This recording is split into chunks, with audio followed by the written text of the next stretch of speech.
Good morning. I want to thank Ron and Lynne for inviting me. And I will try briefly to give you an overview of what bariatric surgery does, but most importantly, in my opinion, how bariatric surgery might inspire future treatments for obesity and diabetes. So first of all, let me just give you an overview of what bariatric surgery does to the gastrointestinal system. In fact, all these procedures named bariatric surgery basically are operation on the stomach, on the intestine, or a combination of the two, ranging from the simplest procedure, the gastric bending procedure, where we put a band, a device, around the upper portion of the stomach. This device can be calibrated in its diameter so that it produces a greater restriction of the stomach size, the upper portion of the stomach size, as we inject more fluid through this system, the port and the tubing that is actually accessible under the skin of the patient. So we can do this after the operation many times. And then there are more complex operations where the stomach is reduced in size, and like in the sleeve gastrectomy, and a good portion of the stomach is removed. And with that, we actually not only restrict the size of the stomach, but also remove a large component of endocrine cells that produce hormones that are related to the, actually implicated in the regulation of hunger and satiety. So basically producing significant weight loss and decrease in appetite. Then we have the gastric bypass, perhaps the most popular operation around, which combines a restriction of the stomach with a bypass of the upper portion of the intestine. And then the biliopancreatic diversion or duodenal switch, which is substantially the same concept of the gastric bypass, but just producing a longer bypass. So more intestine is actually away from the transit of food after these operations. Now, bariatric surgery, it means from the Greek baros, which means weight, substantially weight loss surgery. However, if you look at the effects of bariatric surgery on the many conditions associated with obesity, you would immediately realize how that name is inappropriate. Because in fact, bariatric surgery improves or resolves many, if not all, of the conditions that are associated with obesity. The metabolic syndrome in general, dyslipidemia, hypertension, polycystic ovary syndrome. Most importantly, type 2 diabetes. Now, one word, a special mention to diabetes, I want to make it because what we see after bariatric surgery is something that is unprecedented in the history of diabetes. We see that many patients, actually the majority of them, after bariatric surgery can enjoy a normalization of blood sugar levels, stop taking medications for a long period of time, and in some patients, basically almost lifelong. So this is what we call remission of diabetes, which was in effect simply not even thinkable for a disease that is considered chronic and irreversible in all medical textbooks. So this is a very important point. And in fact, today we're calling this bariatric surgery metabolic surgery because it contemplates more the broader effects of bariatric surgery.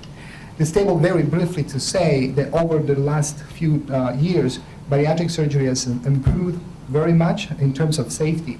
Mortality and morbidity of these procedures have gone down, in part thanks to the implementation of minimally invasive techniques like laparoscopy. So these procedures are now performed with very safe standards. To give you an example, the mortality associated with gastric bypass surgery, it's equivalent to the mortality associated with gallbladder surgery or hip replacement. So we're talking about one of the safest type of procedure in general surgery today. In spite of the safety, or actually in association to the safety, these procedures are very effective, not only in treating obesity in terms of weight loss or diabetes and etc., but the bottom line is these procedures improve survival. There's every study that looked at survival comparing non-surgical patients versus patients treated in any other way has found that there is a clear, distinct improvement of survival when patients have surgery. This is even more true if patients have diabetes. In one study, there was a 92% reduction of mortality from diabetes itself in patients who had gastric bypass surgery. And now, think about what medications do today. They improve glycemia, but they don't necessarily affect mortality from diabetes. So this is an incredible effect that we should use and maybe make available to more people, not only through a surgical approach, but maybe through new medications that can do the same thing that surgery does. Surgery has a low mortality, low morbidity, it's life-saving, it's very cost-effective. We have found many studies showing that because of the reduction in medications usage, and because of the prevention of some of the complications perhaps, there's a decrease in expenditure for the health care of these patients.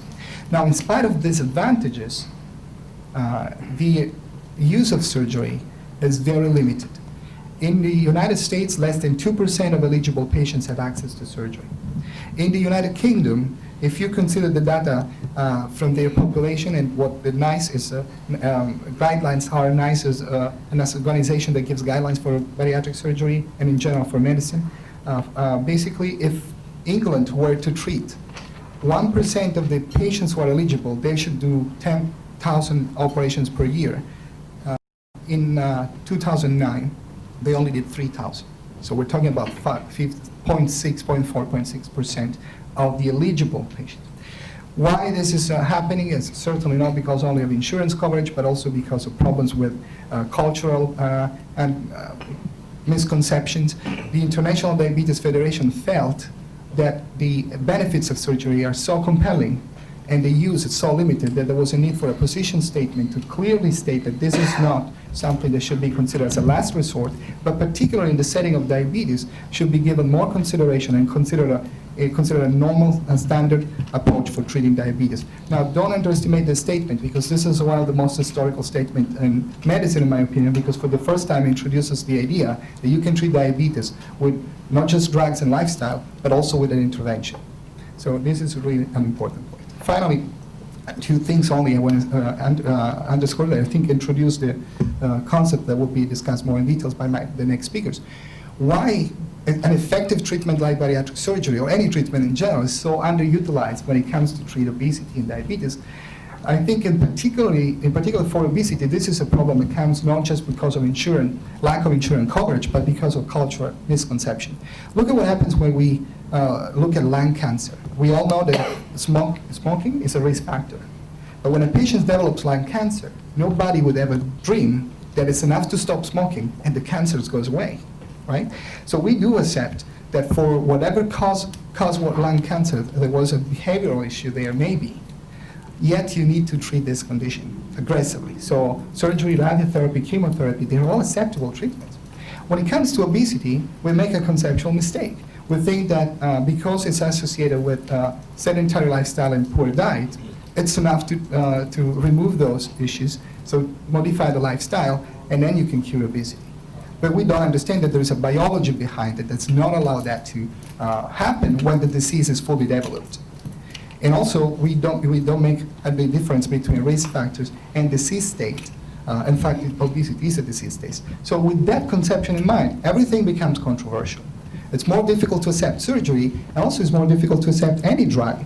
And in fact, drugs against obesity are held, I think, against much different and higher standards of safety than any drug in other fields of medicine. And finally, here, this is, I believe, the most important slide of all, the ones I'm presenting, because it does tell you two things. First of all, the gastrointestinal tract is an endocrine organ, and in fact is the most important endocrine organ in the body for the number of hormones that it makes and for the role of these hormones that are very important in regulating appetite, satiety, hunger, insulin production, insulin sensitivity. So you understand now why surgery is a physiologic treatment of these conditions.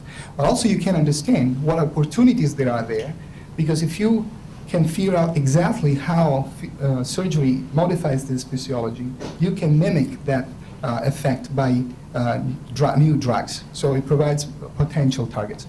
And if you're more radical, like myself, you may even think that as any other endocrine organ, this one may become dysfunctional.